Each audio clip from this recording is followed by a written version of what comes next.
tournament playing for fourth place. We have the two teams, Cinnamon Pacers and the Bayleaf Blasters. With us also is the match referee, Mr. Carl Felix, and he'll give the instructions to the two captains. Come captain, you will toss the coin. This is Ran. Yes. The call is for a tail, and it is a head. Ryan John, Cinnamon Pacers have won the toss. Ryan, final match, an opportunity for you guys to end the match season on the tournament. What will be your decision first up? We'll have a bat first. Good track. We see your batting has been a bit up and down in the tournament. Some days you're very good, other days not so good. What do you think you'd be a score you'd want to put first? We know how the game of cricket goes. Today you're up, tomorrow you're down. I feel like 120, 130 guys could get an opportunity to seal their selection for the next edition of this competition. All right, you're talking about already looking ahead. What would be some of the advice you'd want to pass on to the guys for in the last match in this tournament? It's all about being yourself, just trust in your skill and play positive. Nothing too much. All right then. Well, Ryan, all the best today, and we're looking forward to seeing some good cricket from the Cinnamon Pacers. Thank you very much. Aaron Campbell, captain of the Bayleaf Blasters.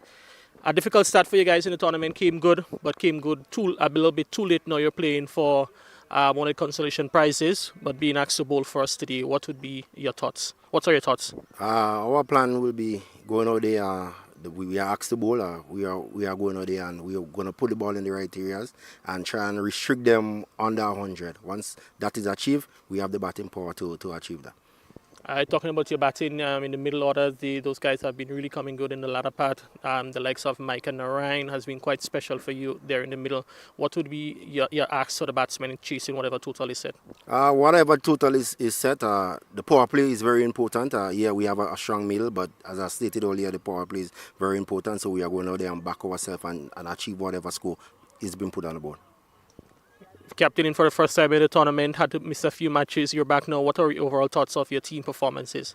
Well, we haven't had the sort of success that we wanted. However, we are fighting up for a fourth place. We are going out there and play it hard and try and win this encounter today. All right, well, Heron, congratulations so far in the tournament. I'm looking forward to seeing some good cricket in your guys' final matches. All right, thank you very much. All right, so that was the toss. Just to remind you, Cinnamon Pacers have won the toss and they've decided to bat for us here in match number 29. Well, the news from the middle is that the Bayleaf Blasters are in the field. That's because the Cinnamon Pacers won the toss and they have elected to bat in this, the fourth and fifth place encounter. Hi, everybody. Welcome to the final day of the Spice Isle Dream 11 T10 tournament here at Lassagers Playing Field. And we're live on social media pages, of course, and with me is Clyde Rondell John. My name is Jason Skeet, and we're about to get things started today. Yeah, good afternoon to viewers of this broadcast, wherever you are. And we are down to the big one, the final of the Dream 11 T10 tournament, season 4. And the ahead of us, Jason. Yeah, well, for sure it is. These Cinnamon Pacers, they have been flirting in and around the top of the table for the entire season, and they've done pretty well at the start, dropping off just a little bit, and now here they are playing for the fourth place position.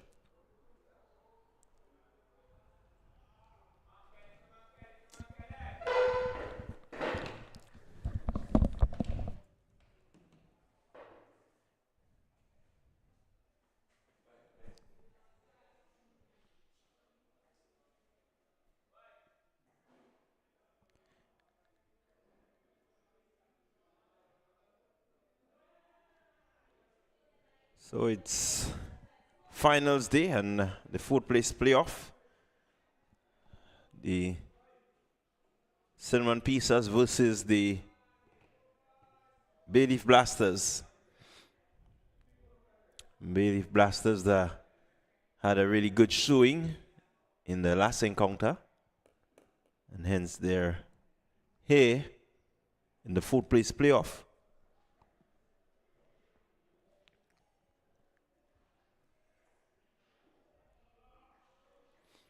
Young Andrew with the ball, just looking to set himself. Had a good outing, previous match. Picked up some 4 wickets, and so far has started well. His first 2 deliveries not scored from. It's quite a bit overcast conditions here at the Lasseter playing field. We're hoping that the weather improves and that we can see the brilliant sunshine that we've seen for most of the days throughout this tournament.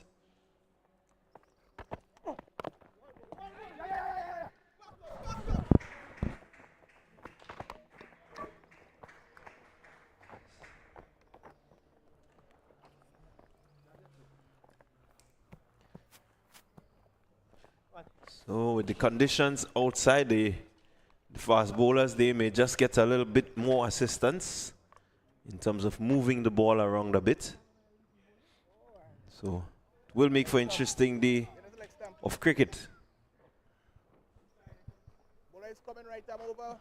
It does look a little bit overcast. As a matter of fact, it is, but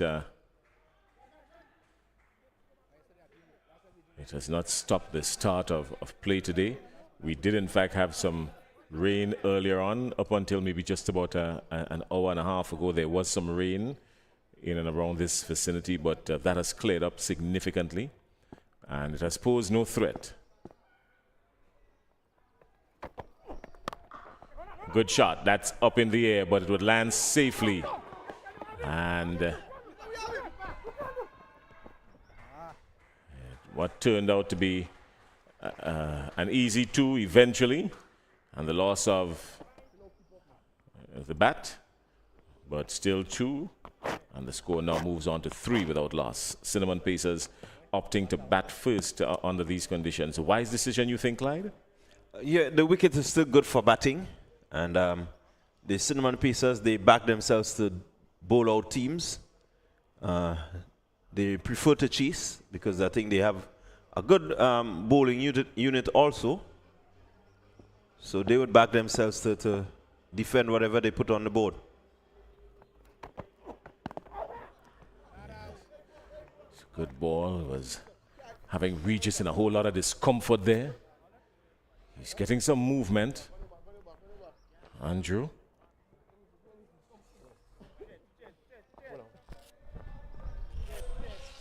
Yeah, Regis just taking one there in the soft area. Generally, they're very painful. I can tell you I've gotten a few. Just needs to run it out a little bit, and he should be fine.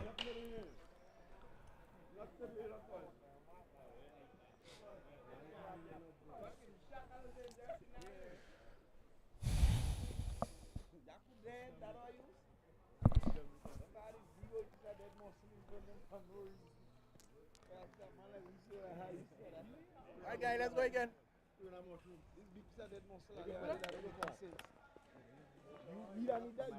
That are you?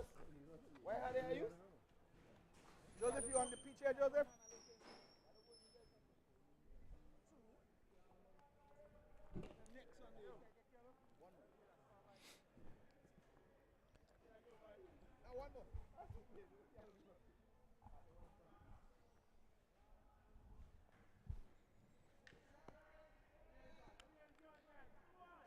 So 1 delivery remaining in the first over. A lot has been happening. Andrew has been getting some movement. He's pretty spot on so far.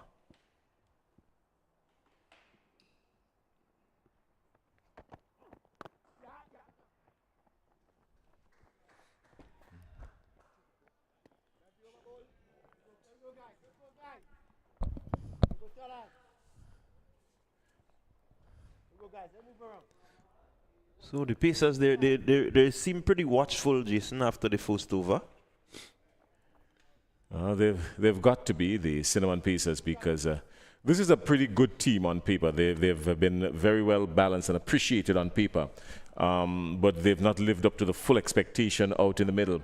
And it's a good time for them to be watchful. You want to at least end on a high.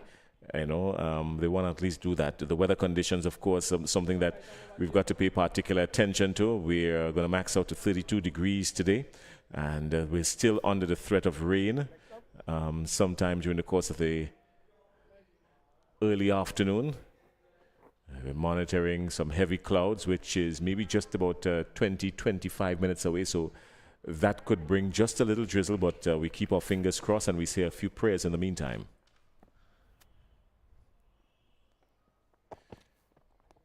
Slower delivery, wide and punished.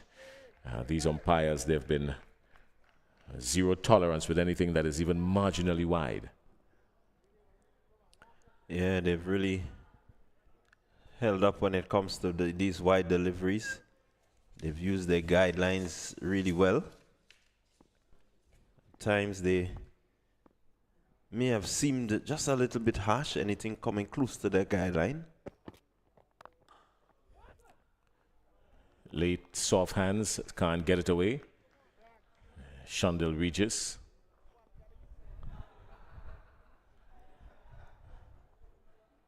A lot of these cinnamon pieces batters, a lot would have been expected from them coming in to the start of this tournament. But most of their runs were scored from the... Well, Shondell Regis is looking to go the full distance with this one, and it does. So the first 6 of the day comes off the bat of Shondell Regis. He's punished Dante Alexander straight back over his head. Yeah, good shot. Just releasing the pressure that has been built up. Alexander really bowled in some good areas. Regis has been selective so far, and this one working out in his advantage.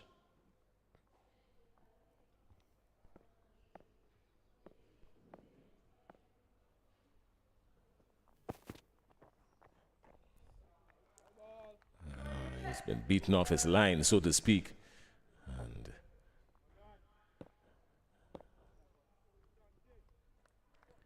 yeah, so far the bowlers have been on point. Sivan except the couple wides. And they have really looked to settle in and bowl a good line and length.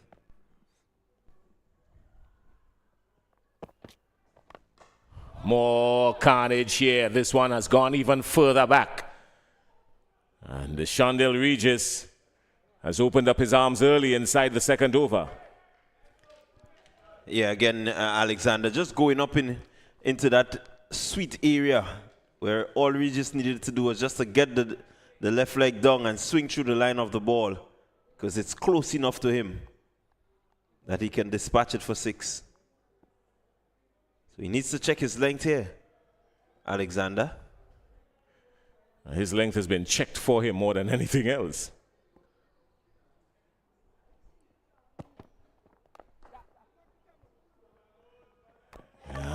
Good work in the field, but the bowlers, the fielders are elated. Well, he's gone. He's not even going to wait for the umpire. He's gone. So Shondell Regis.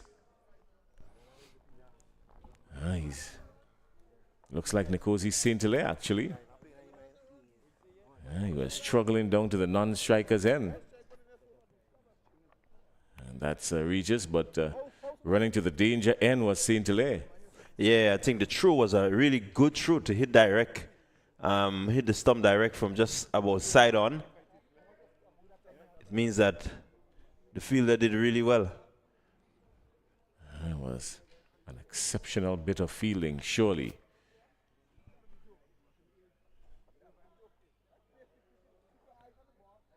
And Nkosi St. Hilaire has been run out for 1. He's not gotten off really, save and except a big score that he had a few days ago, but he's not gotten off. Let's look at it again. It's Campbell. Yeah. Captain Heron Campbell leading by example. Yeah, really good throw from side on. And what was interesting is the way that he got his body around to make that throw. You look at it and it tells you that that was a top-class piece of fielding. Well, Kieran Kotoy has come out to the middle now. Kieran Kotoy, he's from neighboring St. Vincent and the Grenadines. And he too has been due for something massive in this tournament. It's the final day for him, so today is the day if he has to get it, Kieran Kotoy. I thought he could have batted a little bit later to get some form, but he has maintained that number 3 position. Let's see. Yeah, Kotoy has really played some cameos for the Ginger Generals. It's just unfortunate that he hasn't really gone on to put on that big score. We know he has ability with the bat. He can hit the long ball and has hit the long ball, but there are times when you just need him to go on because of how dangerous he can be.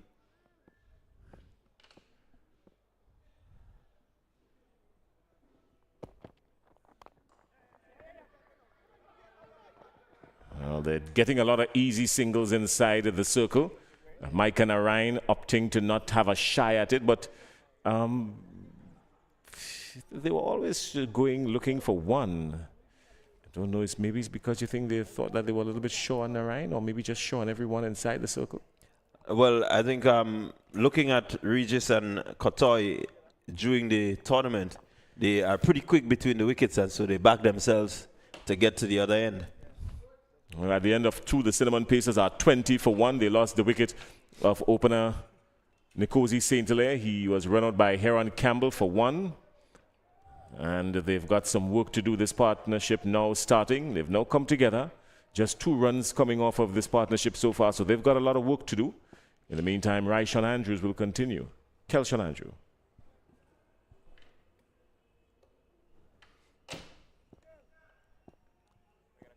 Yeah, Andrew first over going for 4 runs.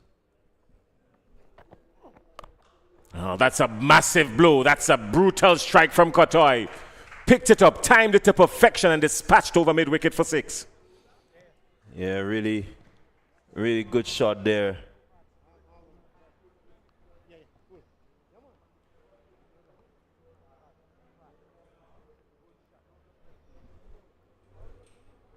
Regis just getting inside the wicket there and latched onto that really quickly.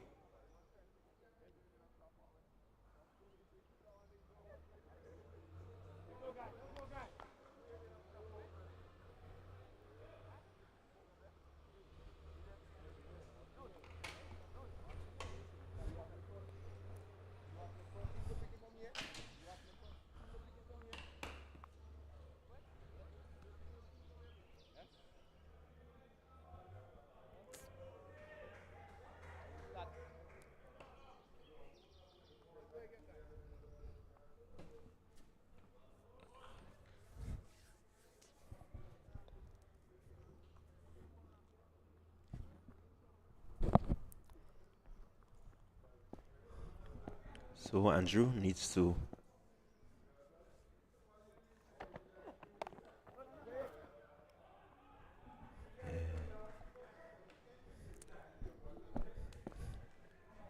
just needs to be checking himself ever so often in terms of the length that he's bowling.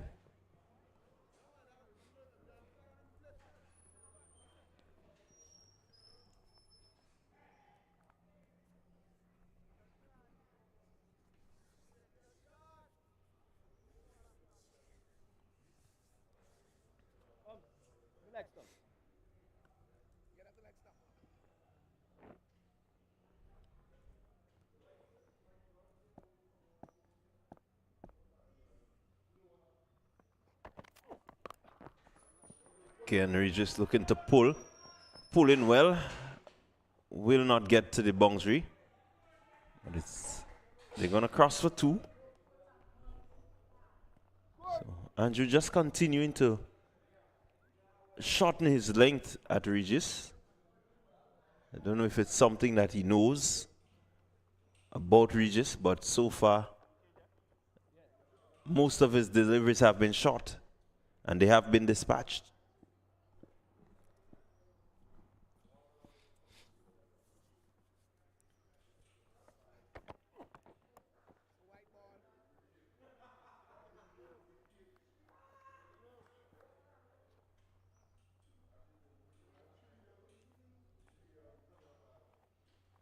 Another extra to the total.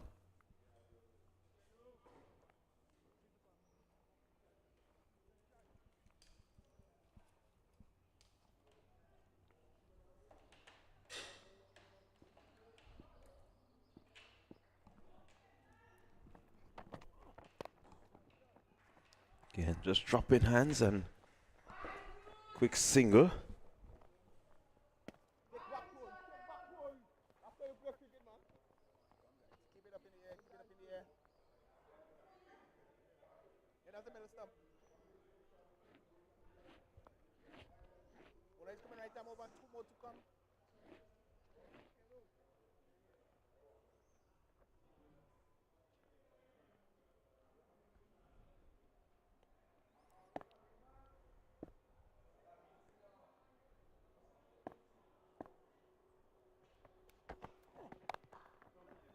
Again, shorter in length. Andrew.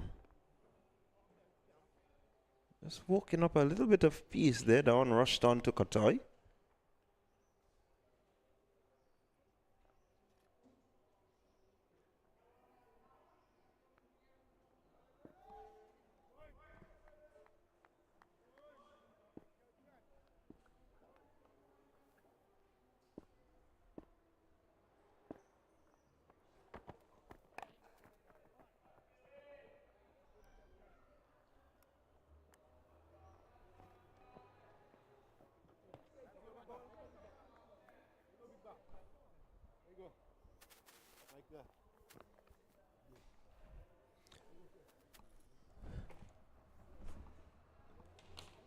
So another over comes to an end. It's 31 for 1. The Cinnamon Pacers are just going about 10 and a quarter.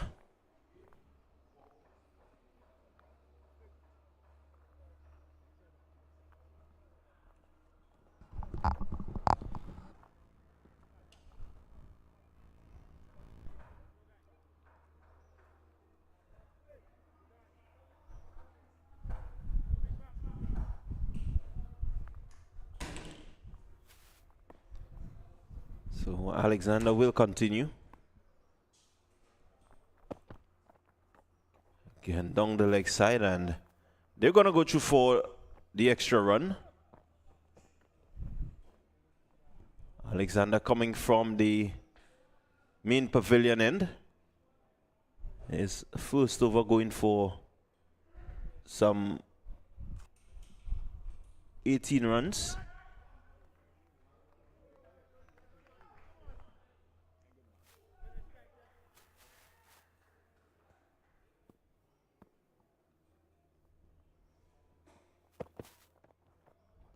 Again, just seem to have lost the reader there, Alexander. Second delivery down the leg side, and okay, so he's looking to make an adjustment.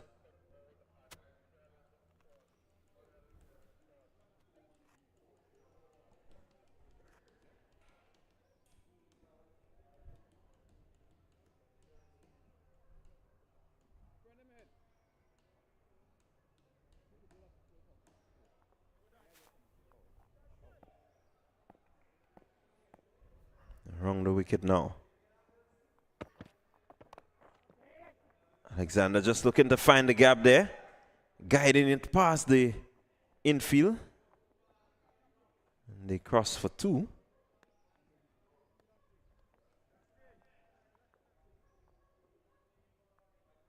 So Regis is looking in good touch. He's mixed aggression with caution. And so far he's raced up to 27 from 13 deliveries.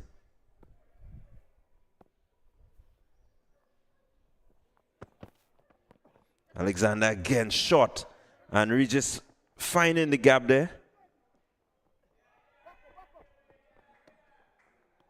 And again another double taken.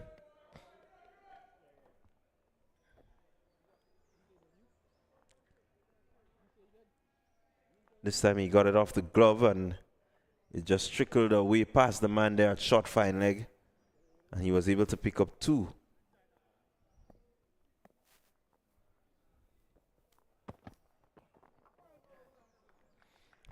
That one was a good delivery. Just came back in at Regis. I think Regis playing all inside it.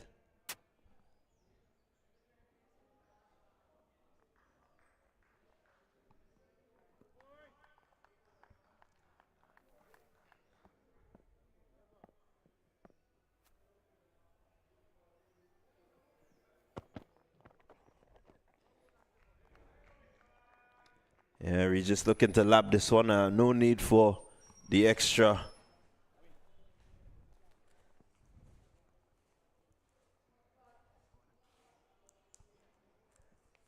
Just needs to stay in the wicket and continue to bat as he's been going.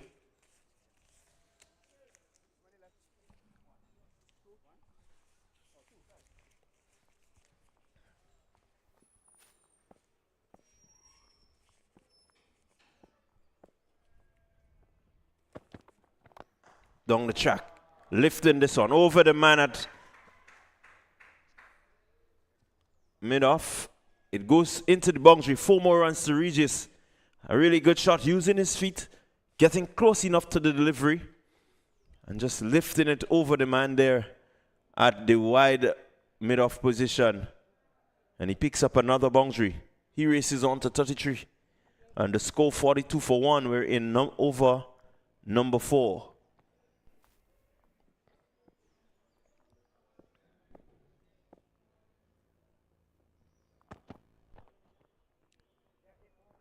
Slower delivery and keeper not able to gather it in.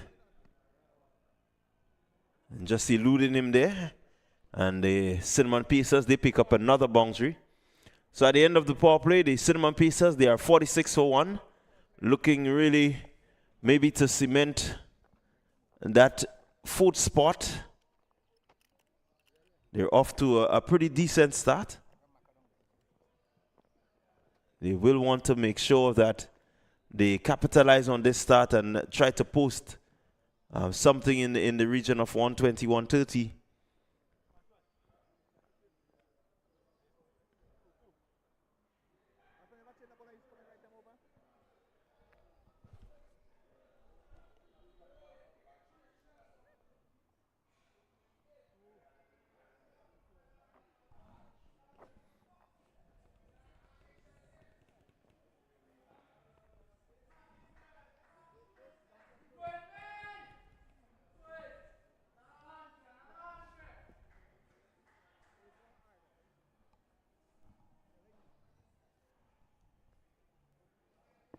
So it's going to be Micah Narain with the ball.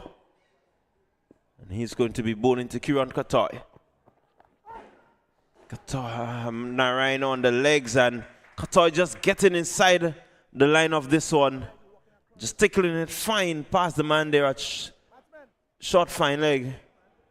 And so it's another boundary to the Cinnamon Pacers. They rush on to 50 for 1.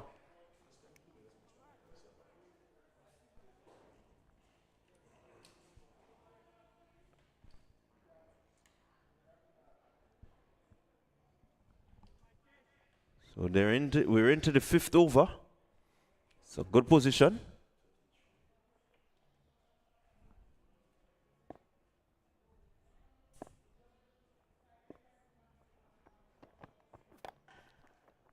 Toy down the track and pulling. And just finding Pascal out there.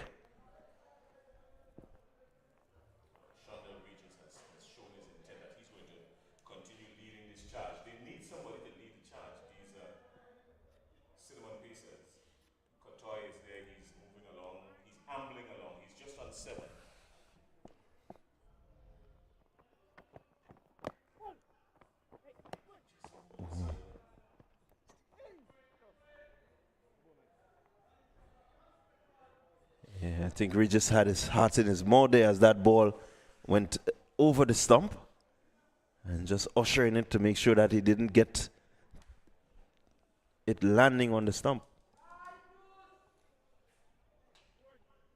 So Kiran Katoy on 7 and Shondell Regis on 33. Micah Narain has been doing some decent bowling. Danger. That's gone.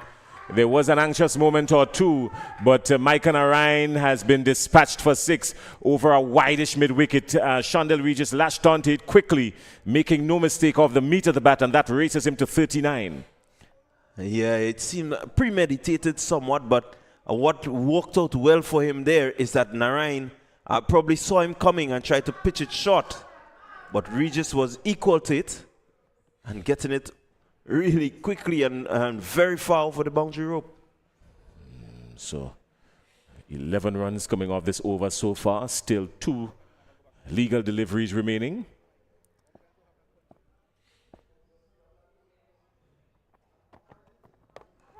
Ballooned up in the air, anxious moments. Their fielders converging on there. This could be danger. Yes, he bobbles it 1-2 and he drops it. Well, look at this. What was an easy catch turned out to be all sorts of confusion. And Nyron Belfont, the man with the butterfingers, oh my. Yeah, really a big miss there. Regis, who seems to be the aggressor of the partnership so far, given a life. And we saw what happens when you give these cinnamon pacers a life. They can hurt you. Of the bowling of Micah Narayan, he's gone for 12 already. And a missed chance, he would have loved to pick up that wicket. He's still got 1 legal delivery remaining. He's been particularly expensive. He's been dispatched around this ground. This time turned, flicked 4 more. Well, Shondell Regis just, that was Kotoy actually. Kotoy just turning it and flicking it fine down the leg side. And Kieran Kotoy moves to 11. Shondell Regis moves to 40. The partnership now goes to 44. And after 5 overs, the Cinnamon Pacers are 62 for 1. Yeah, really good position, the Cinnamon Pacers. 62 for 1 means that they have a good foundation. They lost an early wicket, but Regis has taken up the responsibility and has been going great guns so far.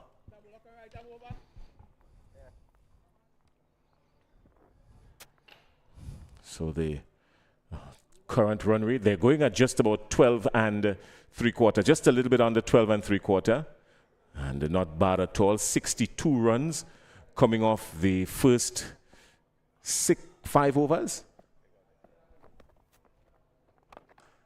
And then there's some more. 6 more. Shondell Regis moves to 46. He was given a life, and boy, is he making use of it. He's moved to 46. You want to make use of that. Again, not really making the connection that he wanted, but it had the legs to carry over the boundary ropes.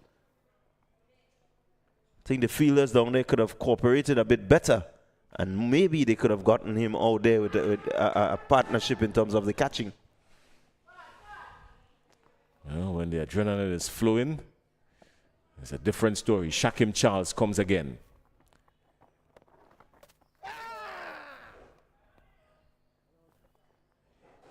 Yeah, he's gone down the leg side this time, hiding from Shondell Regis.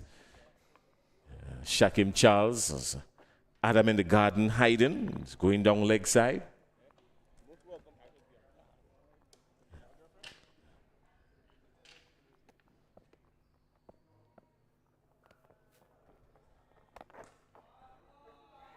Well, oh my, that's gone the full distance. And Shondell Regis brings up his half century with some zest. 6. Yeah, again, I mean, you look at his approach and he was watchful from the start, and I think now he's really just looking to motor on and bringing up his 50 in some 23 deliveries. Really been hitting it well. More runs for Shondell Regis. Just going to settle for 1. Well, they've got 14 off the over already, and we're just halfway through that over. So Shakim Charles has been a pretty expensive customer.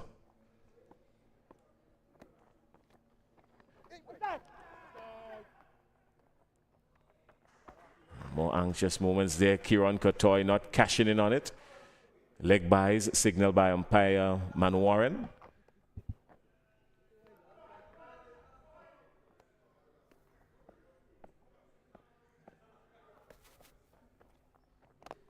He's gone again. Well, and another drop catch. Well, look at this. When you're having a bad day, you're having a bad day. When it's going against you, it's going against you. Richard Rogers, who would normally have a pair of safe hands. Another sitter dropped down at long off. Yeah, well, really, you expect these catches to be taken. And someone like Rogers, we've seen him take some, pretty brilliant catches during this tournament and putting down one that I think everyone expects him to catch. 16 off the over so far. The Cinnamon Pacers have switched gears. They've gone into another gear now.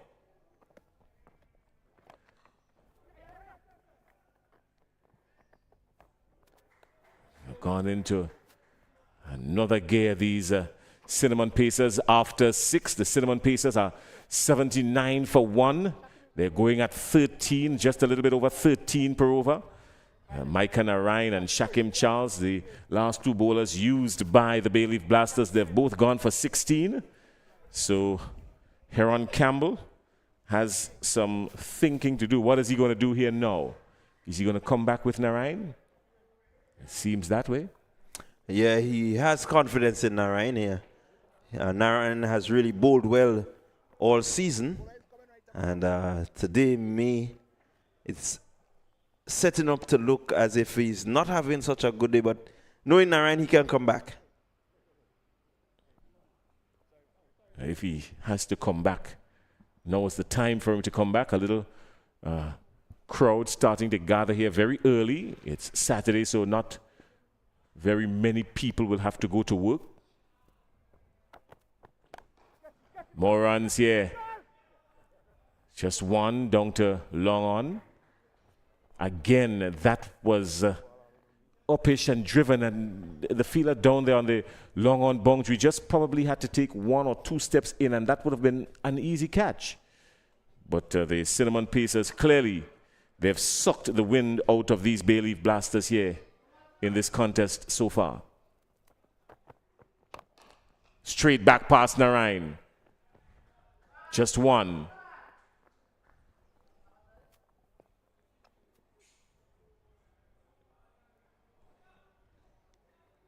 Yeah, the Pacers really motoring on now. They're looking for a score in excess of 130, I believe. The Vincentian Kieran Kotoy is on strike. Narayan comes to him. They're walking these singles. Now, that should have been 2. I think they're a little bit lackadaisical now, these Cinnamon Pacers. They've probably taken these Bayleaf Blasters for granted, but that should have been 2. They settle for 1. Maybe they have a plan. Maybe there's a ploy. Shondell reaches on 55. He's been there for just about half an hour. Oh, this one is going the distance. That's going to be caught out in the... Oh, no. Oh, my. Oh, my. Well, it was right there for the taking. And guess who again? Belfon. This time it was easier than the first one. And Belfon couldn't even catch a cold this morning if he was taking a shower after waking up at 3:30 in the morning straight from bed into the bathroom. Well, I don't know what is happening there, but Belfon, again, one of the fielders who we've seen taking some good catches, especially catches in the outfield. I don't understand what is happening. I don't know if it's something about the game that was played yesterday where nothing was sticking in the fielder's hand. I don't know, but something seems wrong. Well, the only thing that's wrong here is that these Bayleaf Blasters, they're not focused. I think at that particular occasion, Belfon was so sure that he held on to the catch, he wanted to celebrate just to show some kind of redemption. But he bobbled it again for a second time right on the edge of the boundary. and as it dropped from his hands, it just rolled it to the ropes. 4 runs. When it's going wrong for you, it's going wrong for you. The Bayleaf Blasters would need a change of fortune here at the Lassa Just playing field. The weather has held up nicely, Clyde. Still some overcast clouds, heavy, but it's pretty cool. So they have not been threatened by any downpour just yet. The Met Office did indicate that we've got a warning out looking for some rain in a few minutes, but we've not seen that. Maybe the wind has just blown those clouds away from us.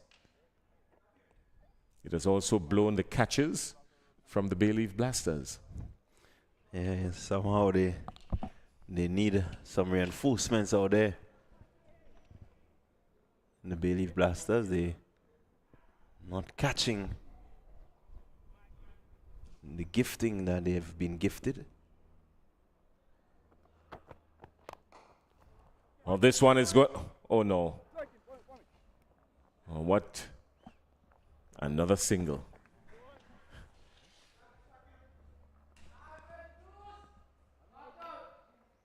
I picked it up late, I think. Started to react late down on the long off boundary. Kieran Kotoy, the Vincentian, is on strike. And he's playing Narayan. Up to Belfon. Belfon, who does the feeling.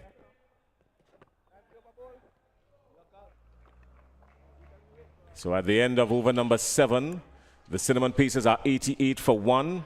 Kotoy is on 15. Regis is on 60. The Bayleaf Blasters, they're lethargic in the field. The wind has been sucked out of them. The captain, Heron Campbell, probably needs to call them together quickly to have a chat. Something of the sort, but they're not on the ball of their feet. They need some encouragement. They need something to pick them up, these Bayleaf Blasters. And the only thing that have been picked up so far is Shondell Regis picking up every ball and dispatching them. Yeah, the Bayleaf Blasters really seem flat. I think when it's not going your way, you just need some sort of inspiration. Let's hope that Charles can provide that. Wow. He can provide another 6. That's Kotoy. When it's going, it's going. 94 for 1. The Cinnamon Pacers onslaught. Yeah, Kotoy getting into the action and not holding anything back. These Cinnamon Pacers, you pitch the ball in their zone and they're going to go with it.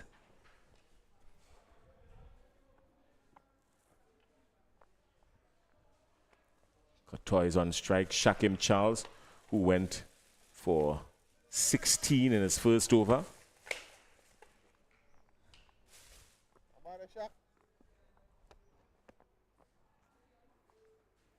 He's gone for 6 already in this one.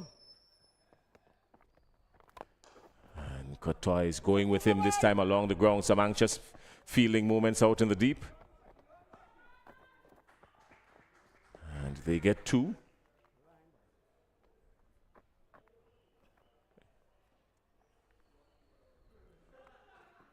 So they're not making a serious contest about this one at all, the Bayleaf Blasters. A couple of drop catches, Rogers, Belfon.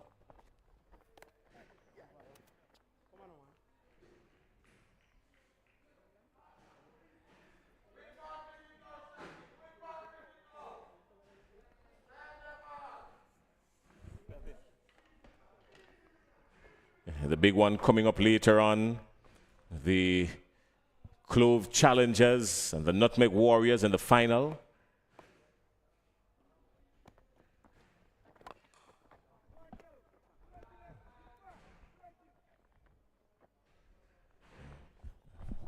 Clove Challengers led by Preston McSween had an impressive showing yesterday and booked their place in the finals against the Nutmeg Warriors. The Nutmeg Warriors have been impressive in their last couple of games.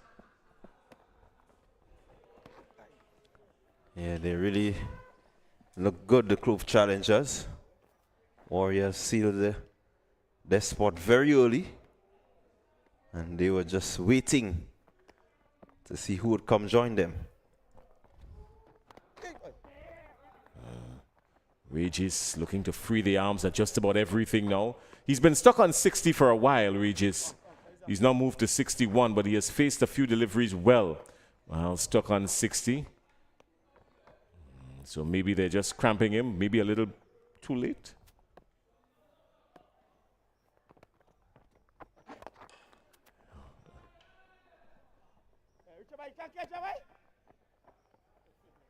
Rogers does the tidying up work down on the deep, and at the end of 8, that's the 100 for the Cinnamon Pacers. They're 100 for 1. After 8, they lost Nkosi St. Hilaire very early, run out by Heron Campbell for 1 off 3 deliveries. He spent just under 4 minutes at the wicket. And since after that, it was the Cinnamon Pacers show, led by Shondell Regis, who has gone to 61 of 30 deliveries, just over half an hour.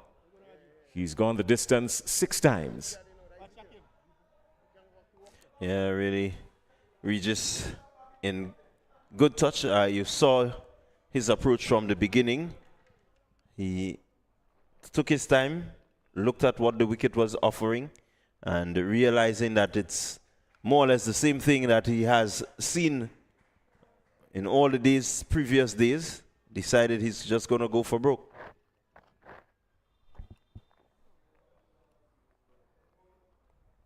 Worked out well for him so far. Plundering 61 of 30.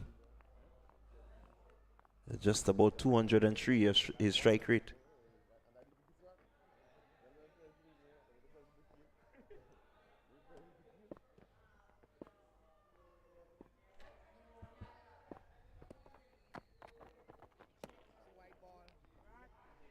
Yeah, so Richard Rogers, after dropping a sitter, now has to make amends with the ball. He's been given the task of bowling the penultimate over. This is over number 9.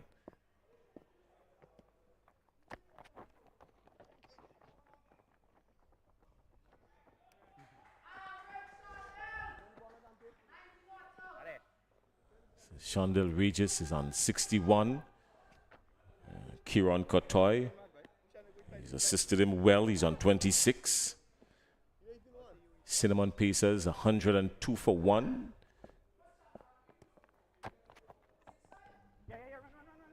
You ever thought that the Cinnamon Pacers would have gotten to 100 for just losing 1 wicket? Well, the way they approached the game, you certainly saw that they didn't take any unnecessary risk. They really tried to play the ball on merit. And so far, yeah, definitely. Congratulations to Team West Indies. Did you look at that game last night between the West Indies and the USA? I got to watch the highlights. By the time I got home, the game was over. Kotoy has picked this one up. It's going to go the full distance. Backward a square, 6 runs. So Kieran Kotoy has sent Richard Rogers on his way. Yeah, another boundary there for the Cinnamon Pacers. Really a badly lined delivery by Rogers, and Kotoy just helping it along its way.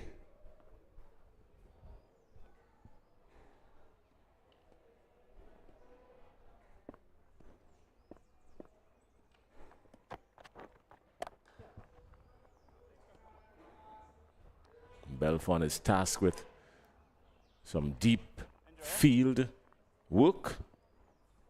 He tidies up nicely. Yeah, I expected the West Indies to win. I expected the USA to put up a bigger fight. I expected the match to be a little bit closer than it was. But as a born and bred West Indian, I'm not going to complain at all.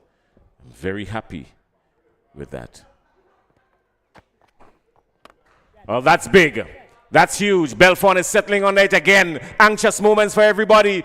And it's just over Belfon's head for 6.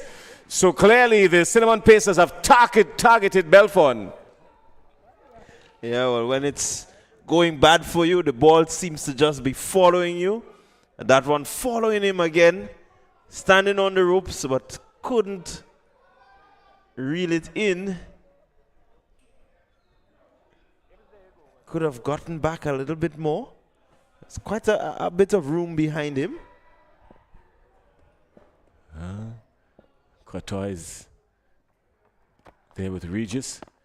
Regis has moved on to 68.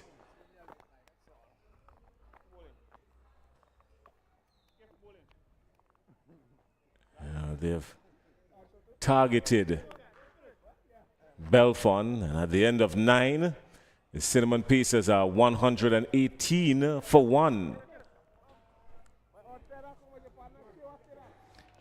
Yeah, 118 for 1, 1 over to go.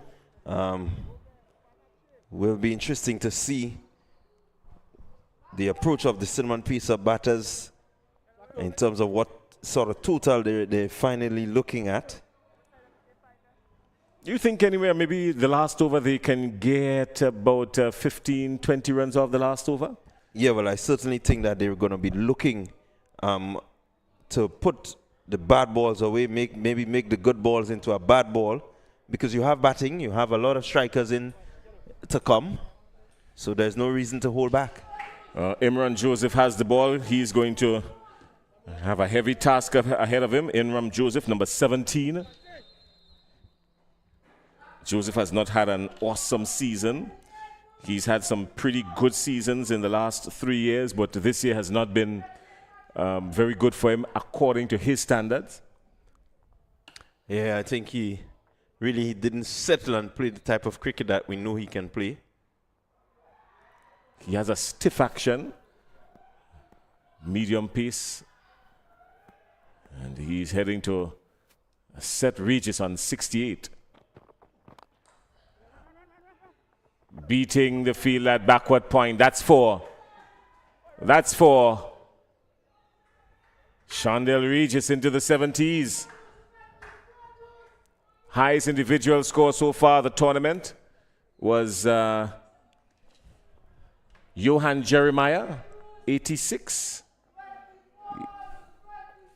Johan Jeremiah, 86, the highest score of the tournament, the highest individual score. With 5 deliveries to go, and Regis informed that he's well under threat. Yeah, he certainly agreed to that. He just needs to get bat onto ball.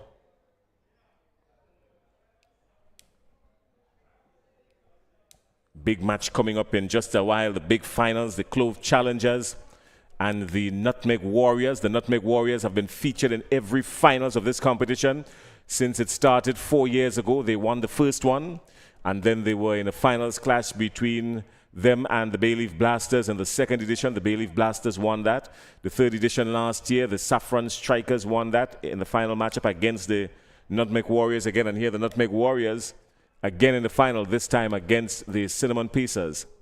So they've faced a different opponent every time. Yeah, they really have been the team that always seem to cement their spot in the final, but just somehow missing out on being on the winner's podium. Today, I'm really looking forward to see if they can cross the line, or if the Clove Challengers are going to once more defeat them. Well, they've had some good matchups with the Clove Challengers throughout this tournament so far. Exciting moments here now. Imran Joseph has 5 legal deliveries remaining. The Cinnamon Pacers on 122. Shondell Regis is on 72, and he's on strike. Kieran Katoy is there on 33 of the non-strikers, and let's see. He's heisted him. This is going to be anxious moments here. Will it go the distance? And finally, someone takes a catch for the Bayleaf Blasters. Shondell Regis goes for 72. He was caught in the deep, down on mid-wicket. Imran Joseph, the bowler. Yeah, good catch there. Regis looking to exploit the gap, but Andrew really covering some decent ground and took a brilliant diving catch. So finally, they get their man, but a little too late. 72. Shondell Regis, good knock for him. Shondell Regis, of course, 72, and he was brutal. 7 6s and 3 4s, spent exactly 45 minutes outside there. 72 of 35 deliveries. Strike rate of 200 and a smidgen. Yeah, really good striking, good hitting from Regis. Took a while. He took a few balls to assess, and then when he got the piece of the wicket, he really showcased the talent that he has. Well, Adrian Thomas has come out to the middle. Adrian Thomas, not the Minister of Government, but Adrian Thomas, the cricketer, has come out to the middle. Funny enough, Adrian Thomas, that Minister for Government, he is also from these parts in St. David. So when you say you're from St. David and your name is Adrian Thomas, you've got to be very particular. Any relation at all? Do you know them? No, I don't think there's any relation. Oh, Adrian Thomas outside there might tell you different. But the Cinnamon Pieces are 122 for 2. They've just lost their second wicket. Shondell Regis caught by Kelshan Andrew of the bowling of Imran Joseph down in the deep. He was at mid-wicket really, Andrew, but he had a lot of running to do, so he ran around just almost the square leg, just almost, and picked up a diving catch. It was excellent, well-executed catch. Joseph greets Thomas in typical quick medium pacer bowler fashion. Yeah, Thomas just sticking that one on the body. I think it came through faster than he expected. Joseph really rushing him. That brings Kotoy into strike. He's on 33. With some massive blows here, Kotoy could also get to a half century. He's much capable of doing that, Kotoy. Yes, he is. Slower delivery, and Kotoy goes with him. And just one. Good bowling by Joseph. Realized that Kotoy was looking to chip down the wicket at him and held it back a little bit. Yeah, really good, intelligent bowling there. Joseph just really taking his time, going through the pieces, ensuring that he's clear in his mind as to what he wants to do.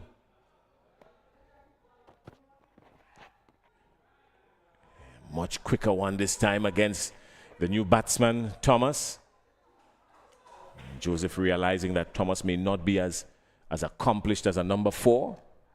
So he's going to greet him in typical quick medium pacer fashion. Everything chest high. Again. Some good bowling. And with that, we come to the end of or is it just one more? Yes, we've got one more delivery remaining. The scores are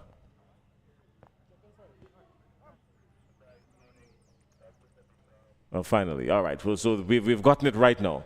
The score is now making the adjustments, and so the full 10 overs have been completed. The Cinnamon Pacers getting to 124 for 2. And the 124 represents a good total, Clyde. Yeah, the way that they started, you were wondering what would be the final total. They went along well, 124, defendable. Bowlers have to come out and really put the ball in the right places just to ensure that, they defend this total. 124. I don't know what the umpires are trying to ascertain outside there. Maybe there's some discrepancies as to whether or not the last delivery was a no ball for height. It was a bouncer from Imran Joseph to Thomas. And so umpire man Warren is in communication with the third umpire. The batters don't seem too worried about it. The fielders are already almost halfway off the field. Is he going to bring them back? All right, well, while they're trying to sort out what they're doing, let's run through this batting card quickly for you because we're not going to waste any time. So Kieran Kotoy, he's on 34. His 34 came from 19 deliveries, and he spent just about 43 minutes outside there with 2 massive sixes and 2 fours. But the real batting today came from Shondell Regis, who was eventually caught by Kelshan Andrew down at the square leg boundary, bowled by Imran Joseph for 72. 35 deliveries it took him and 45 minutes, and he went the full distance 7 times and 3 fours. So Shondell Regis 72. A pretty good knock for the Cinnamon Pacers. Yeah, really a good outstanding knock from him, and he shows that the wicket is playing well. You can get value for your shots, or even if he had 3 lifelines, I think it represents a good score for him in the end. Yeah, 3 lifelines, you're right. And the culprit on more than one occasion was Nyron Belfon. He was having a rough day in the field. I mean, it could not have gotten any worse for him. Nyron Belfon and the Bayleaf Blasters using 6 bowlers, and all 6 of them were placed under the pump. Kelshan Andrew, he went for 15 off his 2. With no wickets, Alexander went for 27 off his 2. Narayan went for 25 off his 2. He was particularly unfortunate because 2 of the drop catches that they had in the field today came off of his bowling. Charles went for 28 off his 2. Rogers went for 17. And the wicket of Regis went to Joseph, who went for 6 off his only over, but picking up 1 wicket. So that's the story. The Bayleaf Blasters will have a mountain ahead of them. They've got to find a way to get to 125 inside 10 overs without losing all their wickets. And we will have that excitement for you when we return in just a few minutes. Join us then.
All right, well, we are back here this afternoon at the last just playing field, and the Cinnamon Pacers getting to 124 for 2 of their 10 overs. The Cinnamon Pacers, of course, looking to at least see how best they can get to 4th position. 124 for 2 they scored, and some big hitting came from Shondell Regis, who knocked up 72 of 35 deliveries. He was particularly explosive, and then of course well supported by Kieran Katoy, who ended on 34.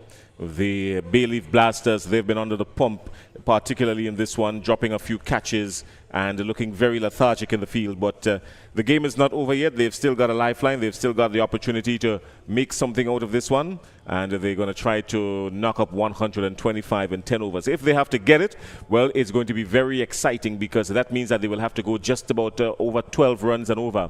And that in itself is going to make for some big hitting. So we're going to enjoy that once they decide to go after it, and they're going to get pretty close.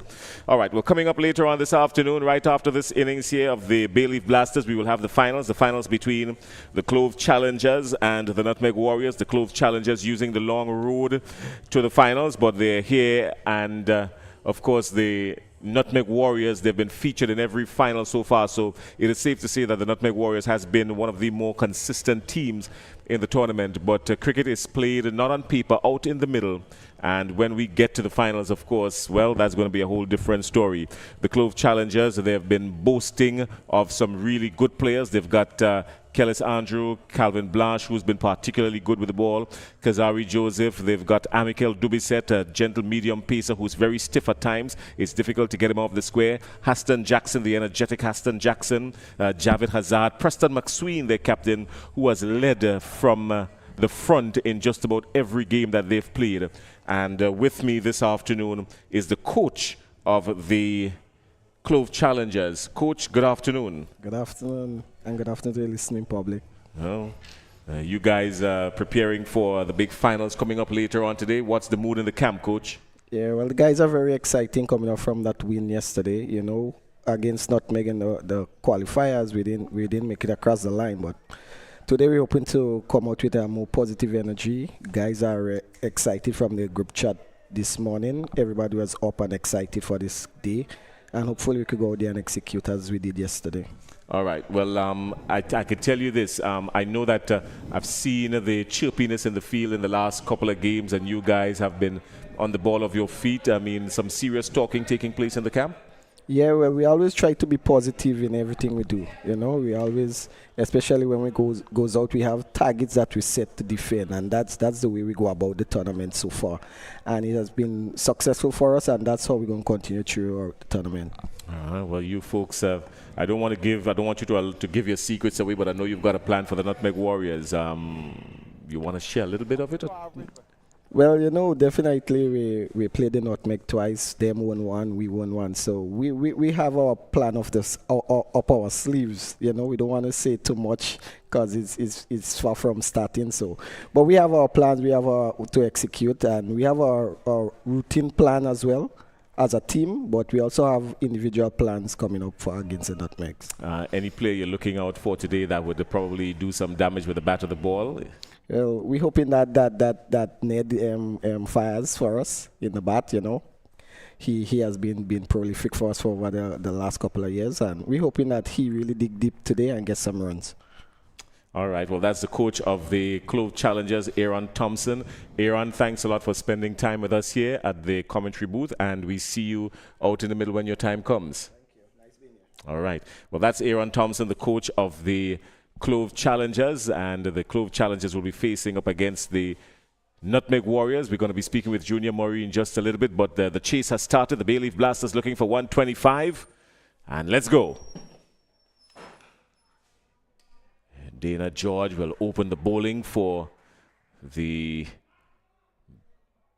Cinnamon Pacers. Cinnamon Pacers, a pretty decent all-round team on paper. And no doubt they will fancy their chances in bowling out this Bayleaf Blasters team. Junior Murray is in the wings, just waiting to come in. He's going to come in after this over. Straight back past the bowler. Anxious moments here, but just one. And Dana George is very good with mixing his pace, this Dana George chap. Yeah, he mixes his pace well and does get the natural left-hander's movement across the right-hander. And so he can prove to be a handful at times. Wavell Benjamin and Heron Campbell, the opening pair for the Blasters. Firmly off the bat, sweetly timed to perfection. Does it have the legs to get to the boundary? The race is on and the ball just wins. And that was exquisite. Well played by Wavell Benjamin. Yeah, really brilliant shot. Ball was leaving him. He stepped across slightly and just used the width offered to really push that one through the gap. And 4 good-looking runs to him.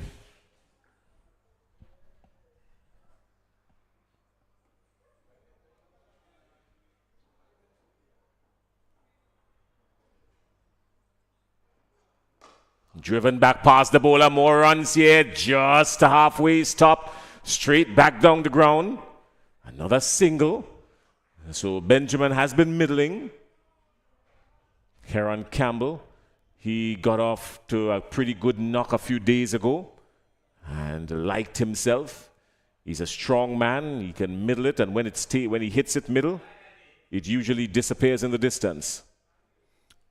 Yeah, he will want to lead from the front here today. He's played it on, he's gone.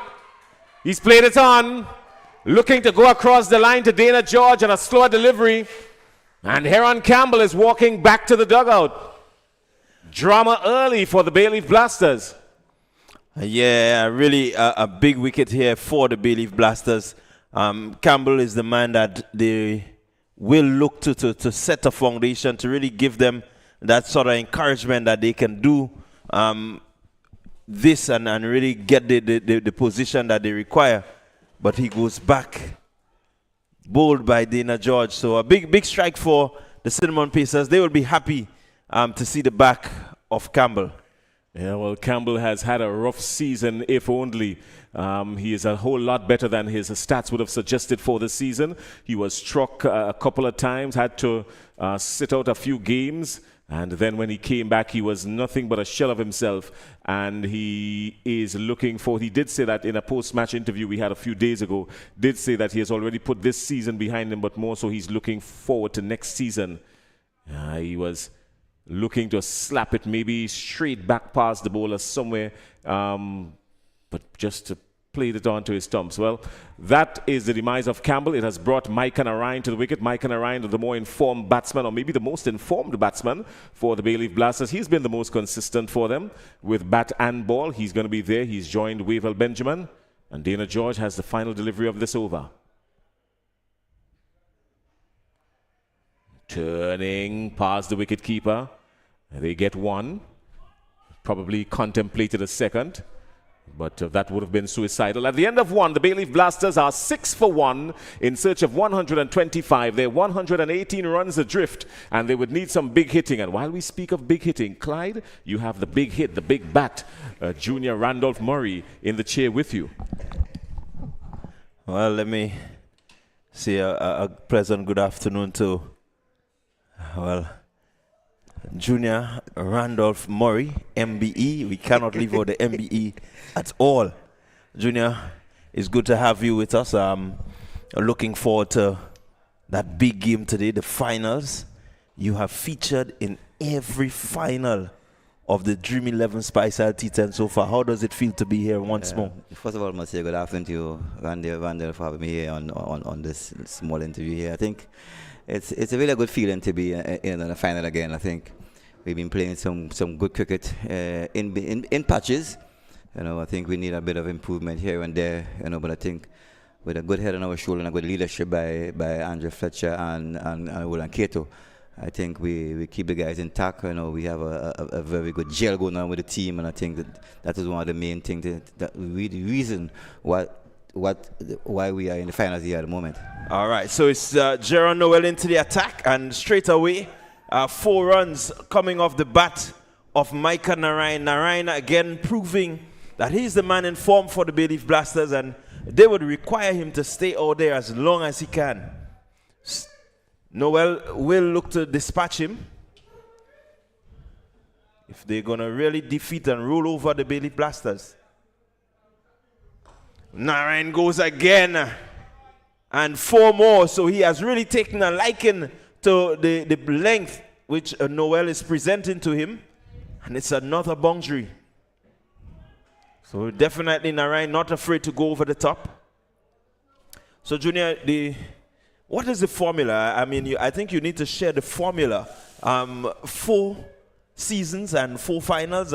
Can you share the formula with the other teams? Well, I think it's very simple. You know, the gelling with the team. We have a bunch of youngsters, a bunch of senior players, and we just enjoy the cricket and have fun playing the cricket. Nothing. Narayan goes. It's in the air and it's fallen between the 2 fielders. No one really able to get anywhere close to it. And more importantly for Noel, Narayan is off strike. So Noel may want to breathe a sigh of relief because Narayan has really taken a liking to what he's delivered so far.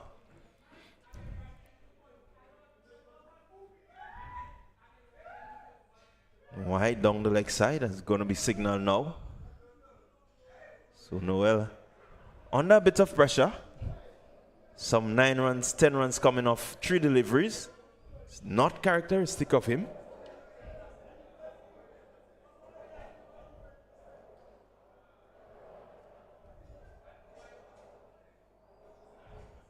So they're going to go through for a single.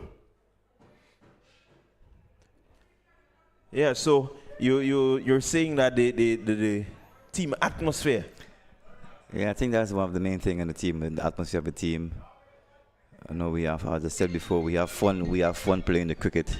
You know, we have a good leader. You know, Andrew Fletcher and the K2s and the other senior players around, the Shadrach and all those guys that play first-class cricket. So I think.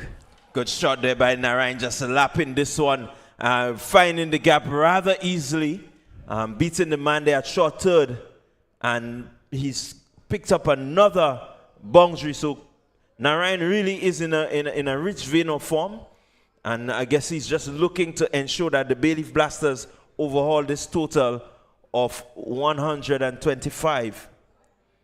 So the end of the second over, the Bayleaf Blasters, they're going 22 for 1, a good position. So you are looking forward to that sort of camaraderie and the leadership and going into today's final. What are some of the key things that you would tell your guys to make sure that they do well in order for you to be victorious? Well, just keep doing what we're doing for the whole season. You know, keep that gel going. You know, we really got to buck up on our feeling. I think we need to improve on our feeling a bit more.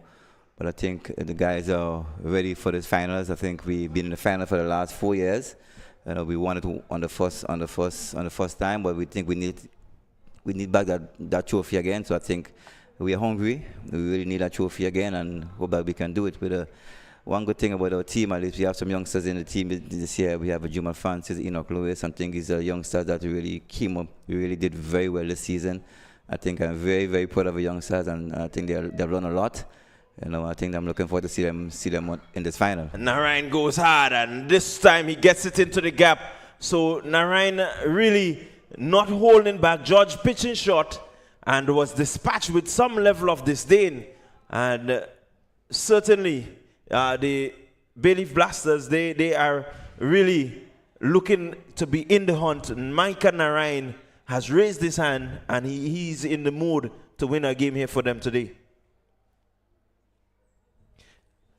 Well, I was about to ask you about the impact of your players, and I think you answered the question really nicely. As George into Narayan. Narayan looking to be aggressive again, but this time it just goes across him somewhat, not keeping his eyes on the ball. But we saw the youngsters, they came in. I particularly looked at the fact that young Francis, as you mentioned, you had the confidence to throw the new ball to him. He ran in, he got some wickets. You know, it says that, you know, your team is not a team that is afraid to, you know, help the youngsters to grow, and that's good to see.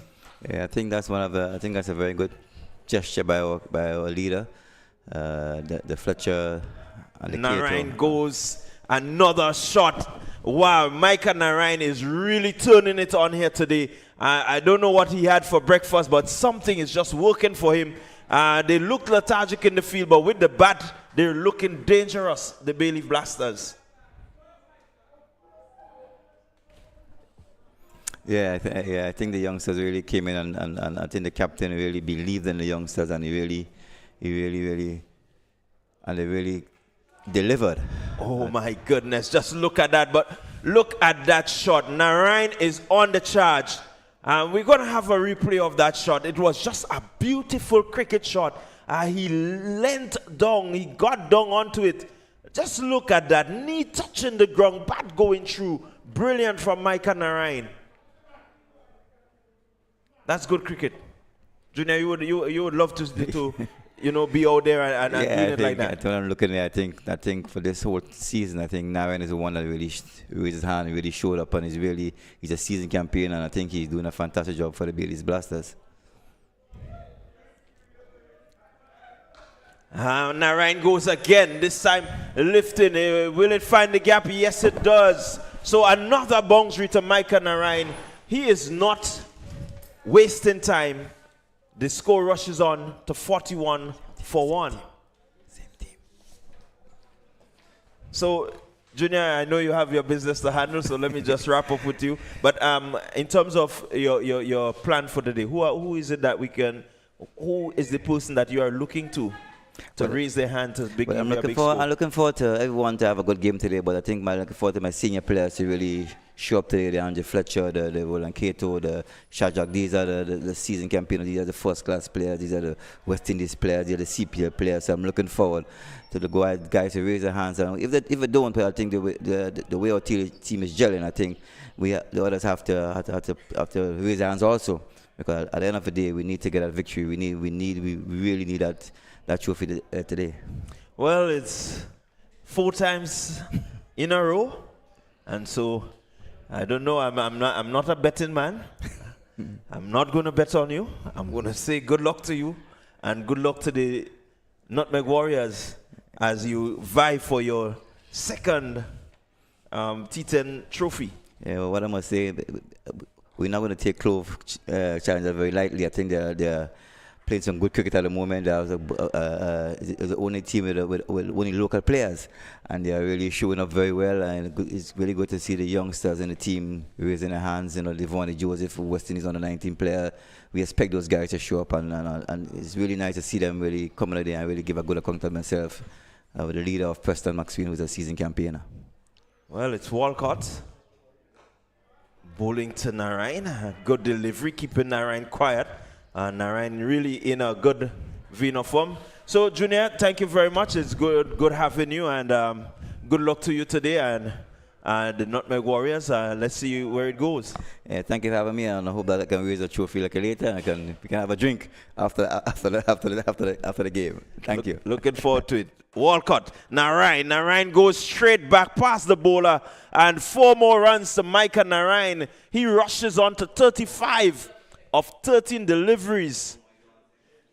Really not joking around here today, Micah Narayan.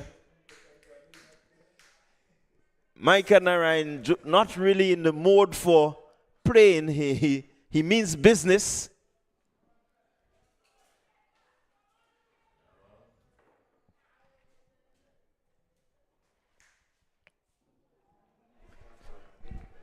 This time he's beaten.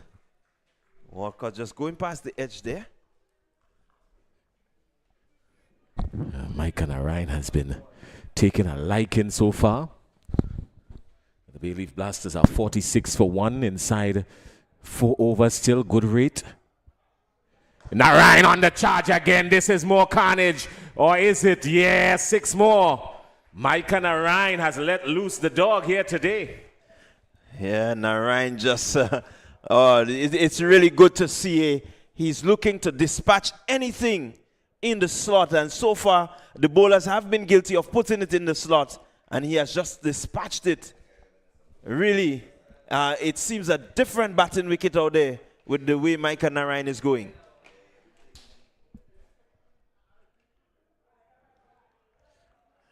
just missing there.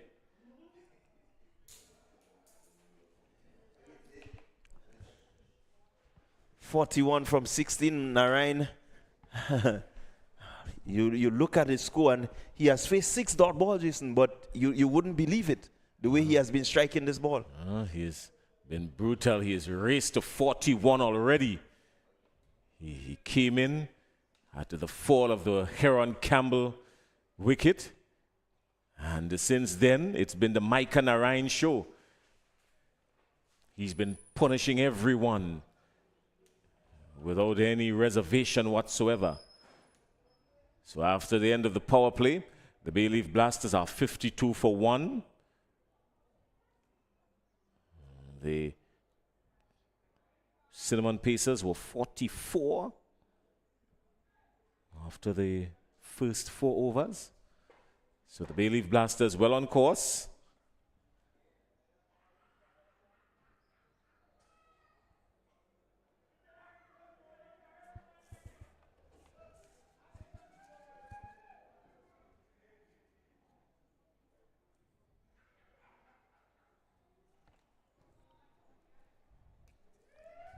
Yeah, they certainly on course. The Cinnamon Pacers will need to bounce back. More runs. More runs here. Wavell Benjamin has been issued a life, Clyde. Yeah, really. Noel making a meal of this. I think he was a little too casual. Should have taken, by his standards, he would normally take these. And so you do expect at this level that he would take these catches. Yeah, really. Murray will feel aggrieved in putting in some effort there, Murray. Wide signal. But it's really not the sort of feeling that you want to replicate. At this point in time, you under the pump, and I think that one really should have been taken. Yeah, it really should have been. I mean, it was an easy catch by all standards here. I mean, I've seen more difficult catches been taken, particularly by someone of Noel's caliber. So Murray to Narayan, and he's bowled him. What a delivery by Cutson Murray. Narayan looking to whip him through the onside, missing.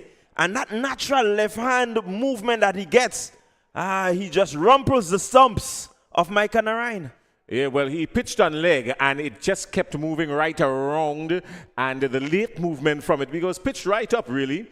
And Micah Narayan was looking to go into the onside with him, probably looking to play a little bit square of the wicket. But he was beaten, bowled around his legs by a beautiful delivery from Murray. I don't think he can replicate that delivery again, Murray. He has to prove me wrong on it. Well, certainly, Murray has decided, look, you're not catching, I'm going to do it myself. He got him bowled. Narayan, who has really, smoked everyone in his part so far, has been bowled by Cutson Murray. Beautiful delivery, just cutting across from the leg stump. And so, big strike for the Cinnamon Pacers. They will feel happy with that result. Yeah, surely, because this is going to put just a little bit of a brakes on the Bayleaf Blasters. The Bayleaf Blasters, they were moseying along very attractively at that. The first wicket going down for 54. That means that they were right thereabout with the Cinnamon Pacers. And if they do continue at this pace, it means that we're going to be in for a thriller at the finish. Yeah, that fall of the wicket now brings Richard Rogers to the crease. Rogers not really doing much this season. We know him to be a really tricky customer in terms of his leg spin bowling. Has not really bowled well. Oh, sorry, my bad. So that's Celestine that has come in. Yeah. Well, Celestine on the 19 player again. Lot on his shoulders. Oh.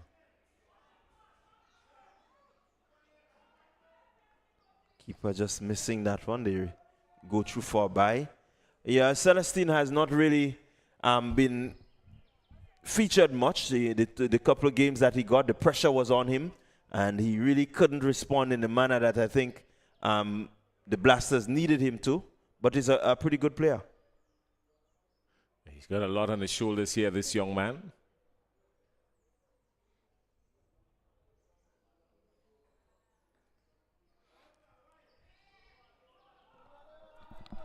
Again, the bowler looking to dig it in shot. And a lot now will hinge on Wavell Benjamin. He's been out there as we look at a bye signal by the umpire. And now the no ball comes. Oh, well, he signaled one for the over. So he signaled one for the over. Right, so as I was saying, Benjamin, he's gotten a start. Will need to settle in and just guide young Celestine, who's on strike.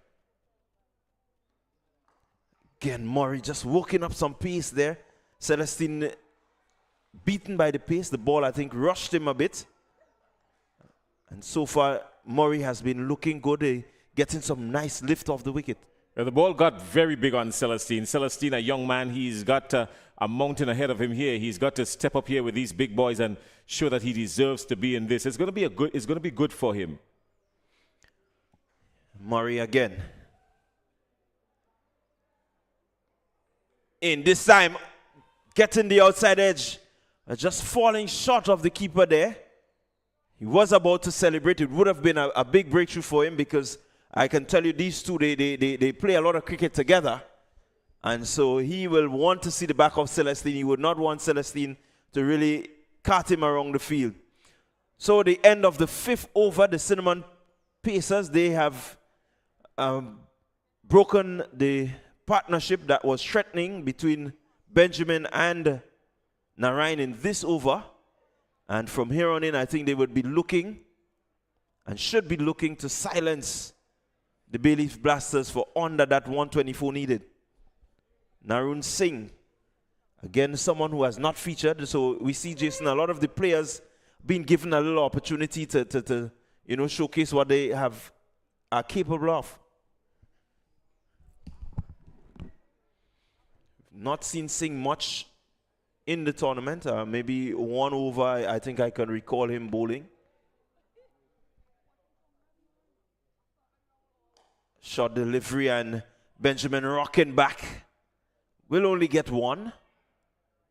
It's important that Singh starts well and maybe just show the coaches and the management that, hey, you missed a trick. Yeah, well, he got away with that. That's a long hop. He got away with it. That could have gone anywhere, and it could have been still airborne. I think he has done very well. He's been very fortunate to just get a single scored off that ball. Yeah, the nerves need to be settled quickly, Singh. Will definitely be happy to pick up a couple wickets here. Has to be steady, has to be tight. Ensure that he puts a bit of pressure on the batters.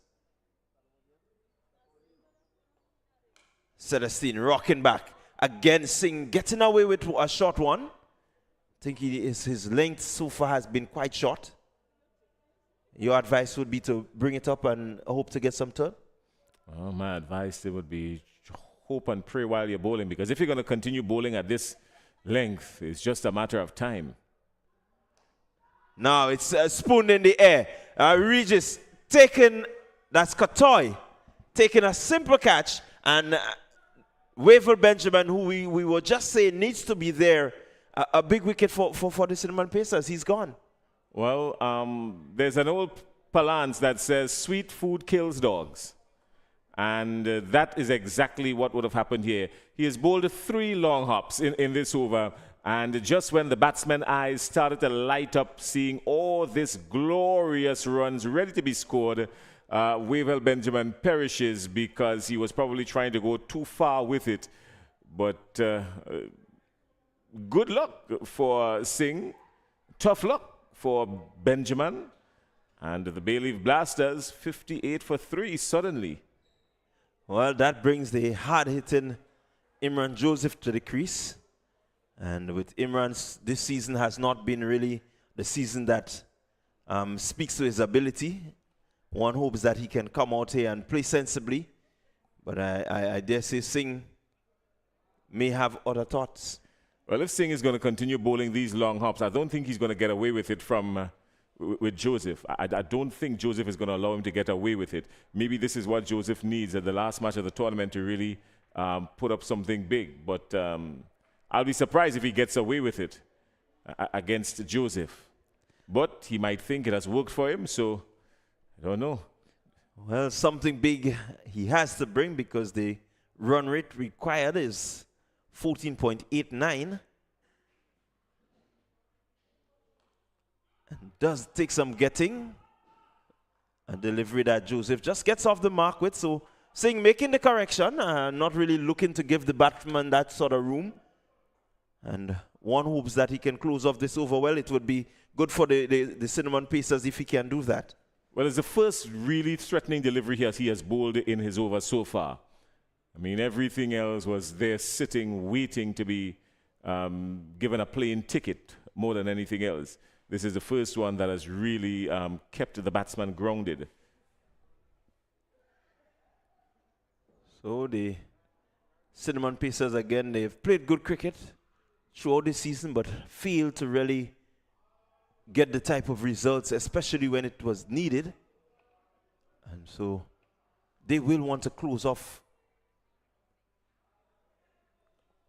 well. And Celestine just missing again. Singh dropping short. Getting away with this one, Singh. He's backing away. He needed to come forward. He was nowhere near that ball for that shot. Singh goes. It's in the air. Fielder moving back and taking a really good catch. Cutson Murray in the action again. Celestine goes looking to go with Singh. And really no real momentum anymore. I think the loss of Narayan, this one just peeling off the edge. Narayan was the key. Well. I might just have to take back everything I just said about Nashawn Singh. Maybe this bowling is exactly what the Bayleaf Blasters would have needed, what the Cinnamon Pacers, would have needed throughout this latter stage of the tournament. And maybe if they played Nairan Singh, just maybe they would have been featured in the finals today. That's all I can say about it now. Well, and this is what you want as a player coming in who has not had much opportunities. You raise your hand and you say, hey, Skip, you all missed the trick with me, man. Maybe somebody's looking and he may just get a bye on to another team next season. If he's going to be bowling these long hops, I would still think that they're still pretty confident that they would have made the right decision. But whether or not he's going to come back, we'll see, because he has just gone for 3 runs off his over and picking up 2 wickets. So pretty impressive stuff here. The stat line showing pretty impressive run here for Nairan Singh. And the 3 runs for 2 wickets. That's international figures right there. I don't think I've seen Murtha Muralitharan or Shane Warne or Anil Kumble with any of these figures. Well, that's what Singh will be happy with his day's work so far. It's going to be Murray continuing from the road end. And he wants to keep Joseph quiet. And Joseph lifting this one high, hard. And that's gone. That's 6 runs to Imran Joseph. Yeah, well, it disappeared quickly, didn't it? I mean, Imran Joseph got 1 foot down the track, gave himself some room, and our cameraman even found it difficult to keep pace with the ball. He knew it was somewhere up there, but it got lost in the heavy clouds, and it disappeared somewhere in the back of the mahogany trees. Yeah, Joseph looking to follow up on Narayan's shenanigans. One hopes that he can continue, but Murray will have a lot to say about that, I know. They're, again, play a lot of cricket together, and so this is not what you want to see as a fast bowler, the ball going back over your head. Murray. Short delivery. No ball signal there by the umpire, but Murray really put a little extra zip in that one. And he got it through past the waist. When you hit a fast bowler for 6, there are a number of things that he can come back with. His options are very limited as a fast bowler. He either comes with a yorker, a bouncer, or he tries to put more pace into the next delivery. So it's a free hit to the Bayleaf Blasters. Again, Joseph going hard. Fielder out there. Can he cut it off? Yes, he does. Really good work there. That seems to be foresight down on the mid-wicket boundary. That's the cover boundary. Doing some good work there. And Joseph, really, this is the type of hitting that we know that Joseph can hit. I dare say maybe just too little, too late. Yeah, well, he has not made much contact at all earlier up in the innings. I think he was just batting with his head in the air for most of the innings he played.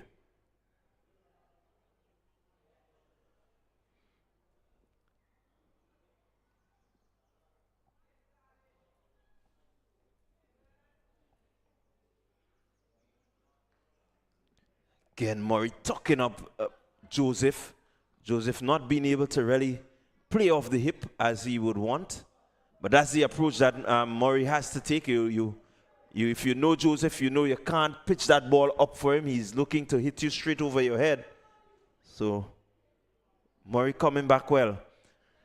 They would need him to do that. He plays through the line with precision, Joseph. He's almost flawless when he's going through the line, and you give him some rooms to free the arms. So you've got to keep him tucked up and quiet all the time. Murray, this time Joseph going hard, top edge, down to the boundary for 4. So a fortuitous boundary for Joseph, not really in control, but the desired result is what he would be happy with. Well, if you're going to flash, you're going to have to flash hard. That's what they always say. Go hard or go home. You've got to go brave. And because of the velocity at which he went with, it was always heading to the boundary for 4 over the wicket-keeper's head. So not bad at all, especially for this format of the game. Yeah, the score rushes on to 73 for 4.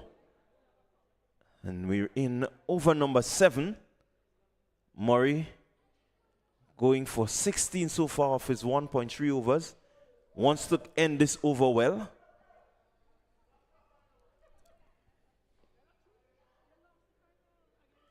In again, Joseph going hard.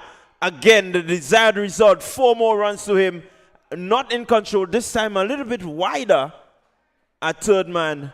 But he would say to you, hey, I'm getting the runs. I'm doing the job. Well, that's what they're interested in now, really. Nothing else, just runs, because when you look at it, they've got, just about 3 overs and 2 deliveries remaining. That's 20 deliveries, and they're 52 runs adrift. Now, mathematically, this is very gettable still. And if Imran Joseph remains outside there with this kind of attitude, the Cinnamon Pacers will have a problem. Yeah, a problem they will have, as the umpires seem to be going upstairs again. But while we wait on the umpires, we just want to remind persons of the big final. The Nutmeg Warriors, they are featured in every final of this Stream 11 Speyside T10 so far. A free hit now being signaled. So it was a no ball.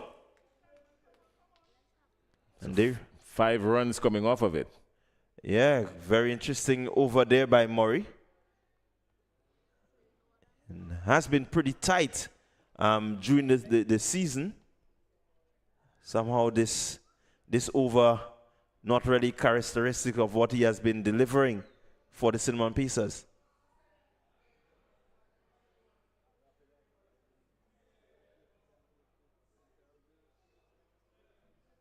So Murray in again.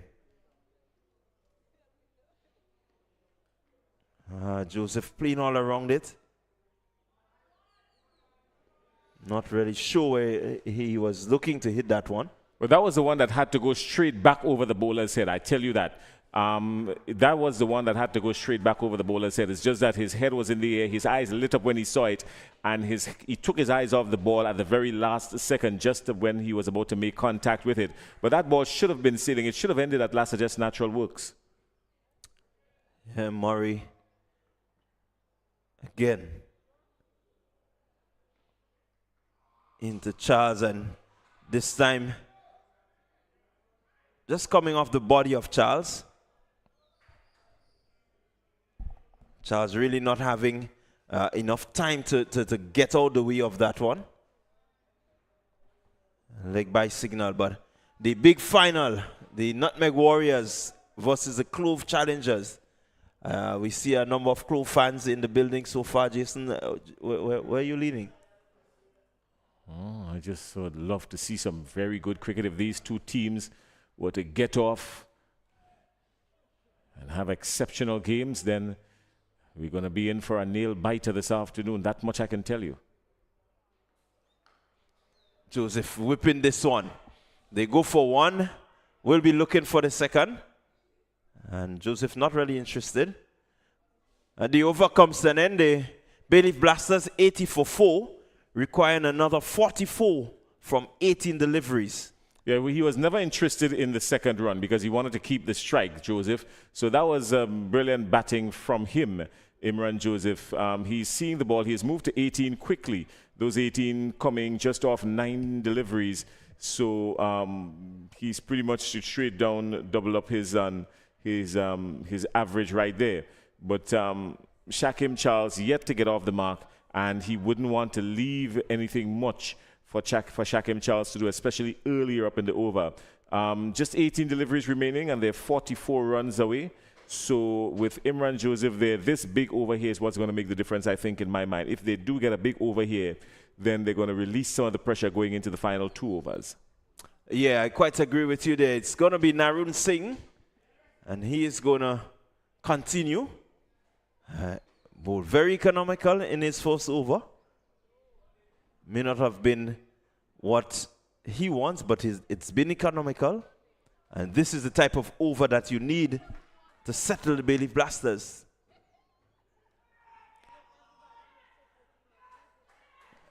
Well, he's gotten Joseph. Wow. Well, he's gotten Joseph. I was lost there for a moment because... Well, he's gotten Joseph. Oh, my.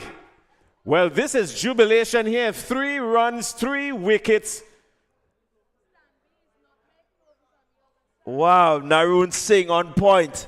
I was looking to see the umpire signal something, not recognizing that the ball went into the stump, and Singh happy to see the back of Joseph. I think Narun Singh is having a ball of a day. Well, he's singing a different song, if anything else. And the rest of the team, they're singing praises to him. Look at this. Well, first up, the bat came from gully. The bat didn't come down straight at all. The bat came from gully, and his head was in the air. He lost his shape totally. I dare say any connection made, well, that probably would have ended up somewhere on top of the hills in Theba Aid and St. David. But he absolutely was beaten all ends up, and his leg stump was rooted out of the ground by a spinner. Yeah, really not the ideal situation coming from Joseph. But that brings the new batter to the crease. The Bayleaf Blasters requiring 44 from some 17 deliveries. And Joseph may have felt that he needed this big over if they're going to get anywhere close. But unfortunately, Narun Singh had other ideas. 1.1 over, 3 runs, 3 wickets. Well, well, well, and he's still early. 5 deliveries remaining in his spell. Singh again going past the bat of Belfon. Not seeing much turn. He's fortunate there to get away. I thought that one was pushed a little bit wide, but... Again, batter looking to go big, can't make contact. And importantly for Singh, a dot ball. Well, he's coming to his own now. The first few deliveries he bowled were really long hops. I kid you not. But since then, he has found a better line, a better length, and he's troubled the bat. Sing again. Belfort looking to go. Will it go to hand? No. They're going to cross for one. Charles coming back for the second. Good running there. But Singh will feel very happy with his job so far. Nothing has left the park. He has kept everything in the park. 42 needed. And there goes Belfort lifting. Will it go the distance? No, it hasn't. Another wicket for Narun Singh. 4 wickets, Jason, in his last game of the season. What a big moment. Well. Narun Singh has dismantled this Bayleaf Blasters team. He has discombobulated them. He has brought them to a place that they've never been before, losing wickets in a cluster like this. Narun Singh, I think the only thing that is going to edge him out for the man of the match is the runs scored by his teammate. But outside of that, I kid you not, Narun Singh is the man to talk about. Yeah, really, as you said, he settled down nicely and has been really just mixing his pace, just varying his lengths, and none of the batters really seem to be able to get a handle as to what he's doing. Shondell Regis did have a big score, his teammate, and I think he just got into the 70s. He was 72. But Narun Singh is the man with the ball. He's weaved a web around these Bayleaf Blasters. Final delivery, Narun Singh.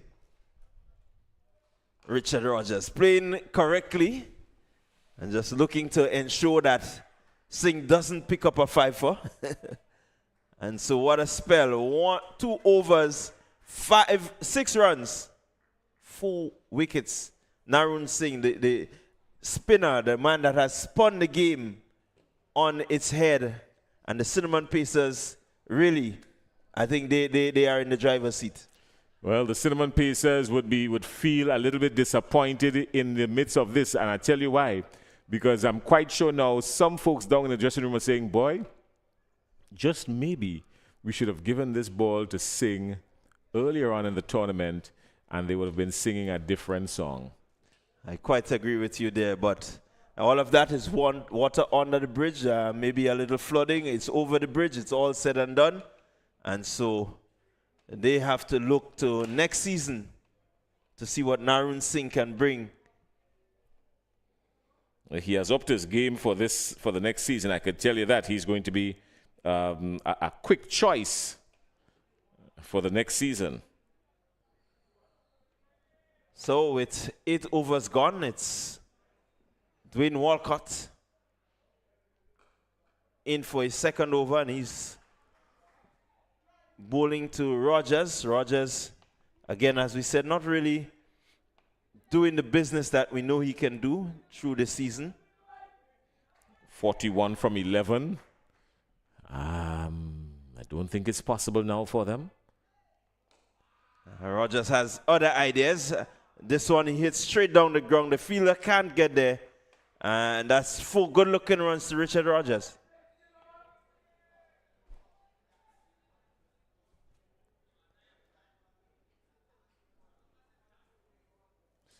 .37 now required from 10. This is gettable still. Rogers down the wicket and driving well. Can't find the gap.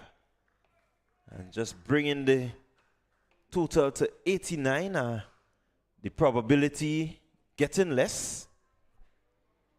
The possibilities getting even lesser.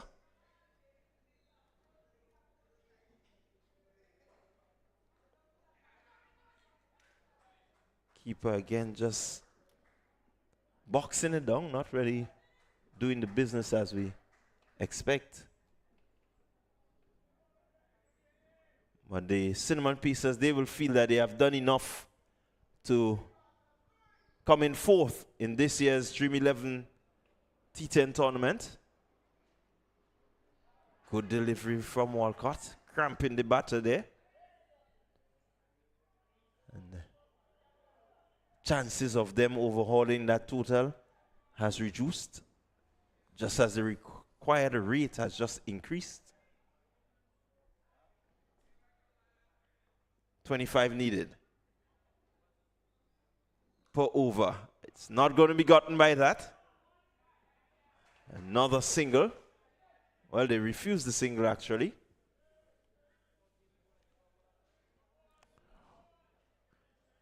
At 91 for 6, I think we can say it's all said and done. Well, they require 34 from 7. Again, good delivery from Walcott to end the over. So over number 9 completed. 6 more deliveries remain in the Bayleaf Blasters innings. They need to get 34. Mathematically, it is still possible. Well, one dot ball here from this over could change the complexion of it, of course, and make it totally impossible. And anything other than boundaries doesn't make sense here, really and truly. Really and truly, anything other than boundaries makes no sense here now. They require 34 from the last over.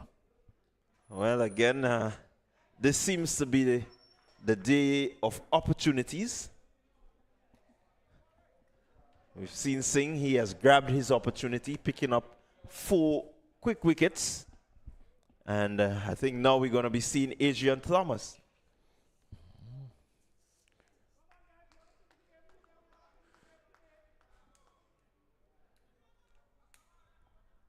And Thomas will be coming up against Shakim Charles. So it's the Carriacou connection happening here. Good afternoon to our friends in Carriacou.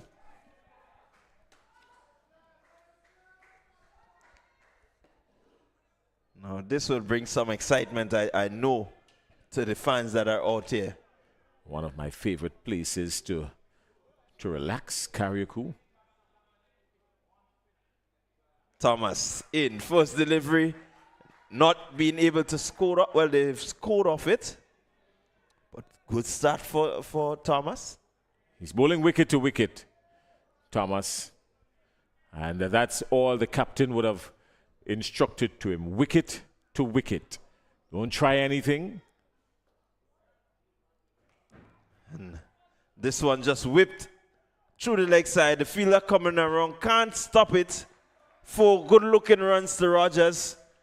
But really and truly, there's nothing much that the Bayleaf Blasters can look forward to except a 5th position. Well, that was a really decent shot. I like that shot from Richard Rogers. He was always in control. Good command of the shot. Played it off the hip nicely. Kept his eyes on it. And it was placed with perfection. That is what you want to see from young batsmen. Well-timed, well-executed shot. Thomas again. Rogers looking to go big. And he has gone big. 6 more. He has taken a liking to the pace of Thomas. He struck for a really huge 6. Look at the shot. Straight through the line. Bat straight up. Look at where he finished it. It was just playing with a straight bat, and that's what you want from these young batters. A straight bat, and you get the maximum from it. Good. A wide ball signal there by the umpire. 22 needed. 3 deliveries to go.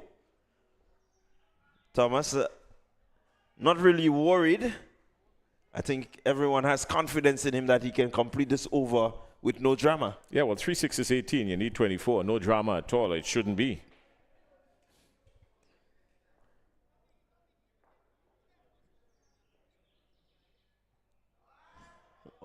Well, he seems to be looking to create some drama, Thomas. It's 21 needed. He's got to be careful because he's not going to be a part of the team celebration if he continues like this. I mean, yes, they came fourth, but touching down. And Rogers going again through the line of this one. 4 more runs to Richard Rogers. 4 good-looking runs. Again, Jason, textbook style, just hitting through the line of the deliveries. Foot to the pitch of the ball, then allowing himself some room, angling his body, but more so holding a straight head and a straight bat, steady bat and a straight head. Yeah, to many of the youngsters out there, this is part of how you do your power hitting.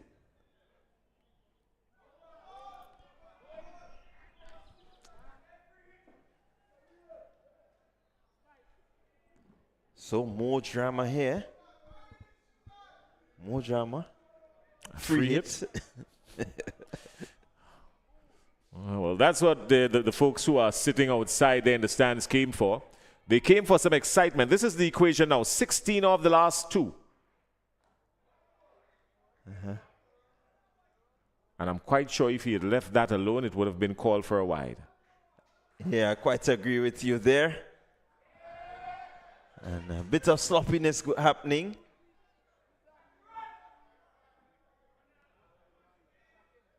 But what's more important is that it didn't go to the boundary.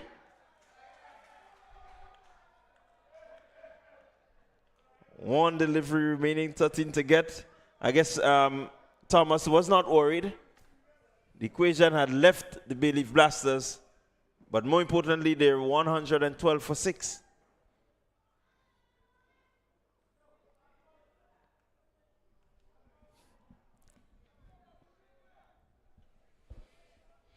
So we're minutes away. Good delivery to finish by Thomas. And with that, the fat lady has sung. And it's all over. The 4th place going to the Cinnamon Pacers. 5th place, the Bayleaf Blasters.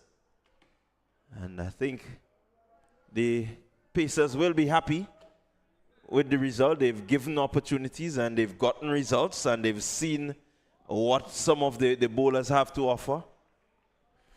Yeah, well, they've done pretty well, the Cinnamon Pacers. Not where they would have wanted to finish, but finishing 4th this season. Let's run through the batting card quickly for you for the Bayleaf Blasters. The Bayleaf Blasters, only major scores coming in from Mike and Orion, who was bowled by Murray for 41. 23 from Richard Rogers down at the end. 18 from Imran Joseph, who was beaten all ends up and totally discombobulated by Narun Singh. 10 for Wavell Benjamin. Wavell Benjamin, of course, caught by Kotoy of the bowling of Singh. But that was the story basically en route to their 112. Luckily for them, they got past 100. The Bayleaf Blasters finishing on 112 for 6 in their innings. For the bowlers that really turned up today, Dana George, he went for 25 off his 2 for 1. No wickets for Noel and Walcott. 1 for Murray. Murray going for 22 off his 2 overs. And the real talk of the town today, Narun Singh, get this, 6 runs off his 2 overs, but more importantly, picking up 1 wicket.